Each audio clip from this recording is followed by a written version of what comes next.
Hello and welcome back to the workshop, where we're going to reprise my special mad minute devised for black powder breech loading single shot military rifles. Now the initial idea was to compare a bolt action with a non-bolt action to see whether there was any fundamental difference in terms of usability and speed. Of course, we take it for granted now that the bolt actions won through. I'm convinced that this was more due to the fact that they are far more easily adaptable to repeating mechanisms. But when it comes down to the base single shot mechanism, actually the choice between the two is not that obvious. So the link to the original vid will be at the end of this one. At the time I did Gras versus Comblain, and I still maintain the Comblain is the fastest action of the non-bolt action rifles. In terms of the bolt action rifles, there's no really much difference between all of them.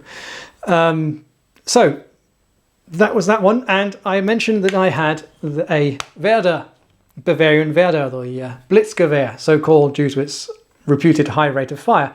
And so some people wondered, A, why I didn't choose this one over the Comblain, and because I didn't, can we see this one anyway? So here we are at last. I have got this running. The mainspring broke on this one, so that would set me back a while. Did have a solution with Robert from G&E, but it wasn't quite right. I was still getting the odd light strike.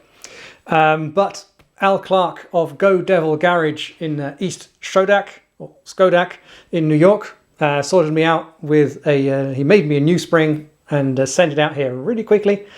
So that was all sorted and it works beautifully. Also, I had to work on the ammunition to make sure that it would chamber and eject cleanly, vital in a rapid fire situation.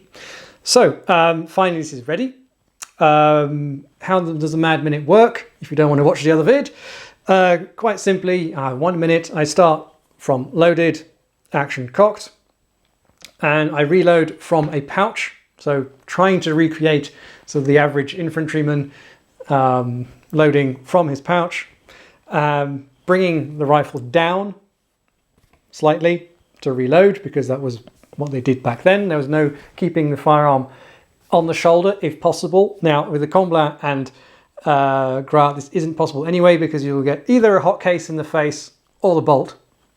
With this one, you can actually fire and eject, because it ejects forward and sideways, without taking it down. You could reach in and reload, however that wouldn't be fair in comparison to the other test.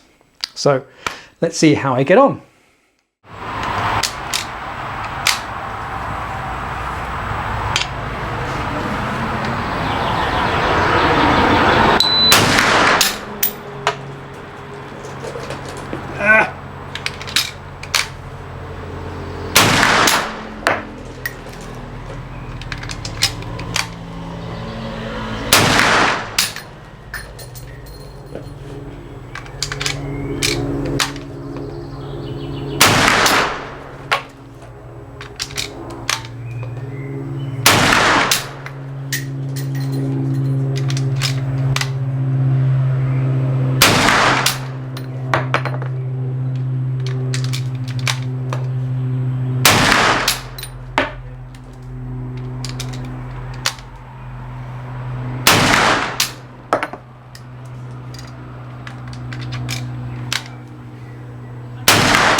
Ooh, that was hot work, let me tell you.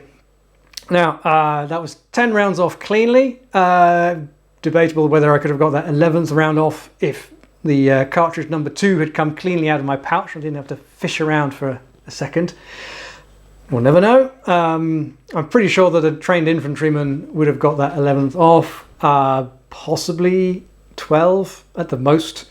So fundamentally, it's no faster than the others. I know Rob from British Muzzleloaders has got 12 off with the Martini.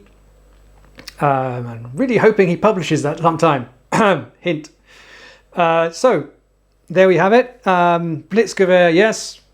probably perhaps more by reputation than actual effective fire. Certainly when you're fighting against, when you're comparing it to at the time, the Dreiser and the Chassepot, clearly far superior, and they would have been contemporaries at the time.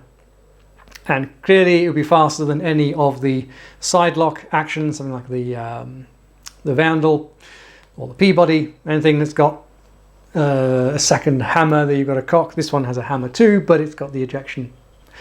So yeah, there we go. I haven't shown you the target because frankly it was embarrassing. I think part of the problem with that, because I shot it from a bench afterwards and it was perfectly fine, part of the problem is that because I was going fast, cock the action, I fired, and I see in the video I immediately go to work the ejection sequence. So I'm moving here on my shoulder quite a lot, and of course it's wobbling the whole gun, and it ended up all going high, and no particular group to speak of, which is odd compared to the Comblain and the Gras, which gave perfectly reasonable groups for that rate of fire. So there we go. If you want to know more about the mechanics of the rifle itself, there are 2 vids which I did, which are in the description. One is more of a general overview, and the other one is a deep dive into the mechanism cartridge, which is really quite ingenious. So I hope you found that interesting, and I shall see you next time.